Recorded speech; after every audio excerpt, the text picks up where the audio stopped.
Hi hello नमस्कार सर्वांना. तुमचं स्वागत आहे सर्वांचं माझ्या यूट्यूब चॅनलमध्ये. तर आज आपण पाहणार आहोत पोट साफ न होण्याची मुख्य कारणं कोणती. तर व्हिडिओ शेवटपर्यंत नक्की पहा आणि अजून अशा आरोग्यविषयक माहिती मिळवण्यासाठी आपल्या चॅनलला सबस्क्राईब करा. चला तर मग आपल्या विषयाकडे वळूया. पोट साफ न होण्याची मुख्य कारणं कोणती. तर पहिलं कारण आहे पाणी कमी पिणे. जर आपण दिवसभरात पुरेसं पाणी नाही पिलो तर शरीरातील मैल हा कठीण होतो, त्यामुळे पोट साफ होण्यास त्रास होतो किंवा मग लवकर पोट साफ होत नाही. म्हणून आपण दिवसभरात 3 ते 4 लिटरपेक्षा सुद्धा थोडंसं जास्त पाणी आपण पिलं पाहिजे किंवा मग सकाळी कोमट पाणी पिणं सुद्धा खूप गरजेचं आहे. दुसरं कारण म्हणजे आहारात फायबरयुक्त पदार्थ न जाणे.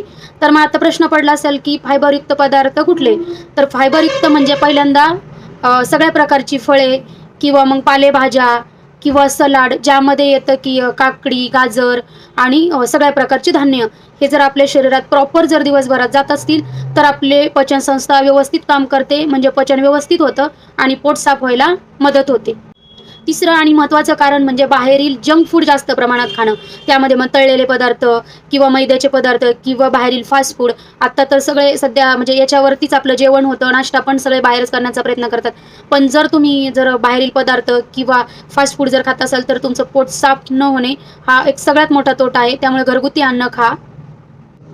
चौथं आणि महत्त्वाचं कारण म्हणजे व्यायाम न करणे. व्यायाम करणे आता सध्या खूप गरजेचं आहे, कारण जर आपल्या आतड्यांची हालचाल जर नाही झाली तर आपल्या शरीरातील सगळ्याच प्रक्रिया मंदावतात, म्हणजे आतड्यांची हालचाल आपल्या मंदावते. त्याच्यामुळे मग पचनसंस्थेची सुद्धा हालचाल मंदावते, म्हणून पोट साफ होण्यास त्रास होतो. म्हणून जर आपण नियमितपणे थोडा का होईना 10-15 मिनिटं दररोज सकाळी किंवा संध्याकाळी हलकासा व्यायाम केला तर पोट साफ होण्यास नक्कीच मदत होते. त्यानंतर पुढील कारण म्हणजे शौच राखून ठेवणे. काही व्यक्तींना खूप सवय असते की जर टॉयलेटला आली तरी ते वेळेवर टॉयलेटला किंवा पोट साफ करण्यासाठी जात नाहीत. त्यामुळे मग असं एकदा ठीक आहे, दोनदा ठीक आहे, पण असं वारंवार जर होत असेल तर त्या व्यक्तींना कायमस्वरूपी पोट साफ न होण्याचा त्रास होतो. म्हणून नेहमी वेळेवरच पोट साफ होण्यासाठी किंवा टॉयलेटला जाणं गरजेचं आहे. पुढील कारण म्हणजे आम्लपित्त किंवा गॅस. जर आपल्याला आम्लपित्त किंवा गॅसचा जरी जास्तीचा त्रास असेल तर सुद्धा आपल्या शरीरातील पचनसंस्था काम थोडीशी कमी करते, म्हणजे आपले पचन मंदावते आणि आपल्याला पोट साफ न होण्याचा त्रास होतो. म्हणून आपण जरी आपल्याला आम्लपित्त किंवा गॅसमुळे जरी आपलं पोट साफ होत नसेल तर आपण तशी ट्रीटमेंट किंवा तसे घरगुती उपचार करून पित्तावर किंवा गॅसवरती उपाय करावेत, जेणेकरून आपलं पोट व्यवस्थित साफ होऊ शकतं. त्यानंतर पुढील कारण आहे ताणतणाव. तर ताणतणावामध्ये काय होतं, आपल्याला घरगुती ताणतणाव किंवा बिझनेस, ऑफिस या ताणतणावामुळे सुद्धा आपले पचनसंस्था मंदावते आणि आपलं पोट साफ होण्यास त्रास होतो किंवा मग आपल्याला पोट साफ होत नाही. झोप कमी होणे.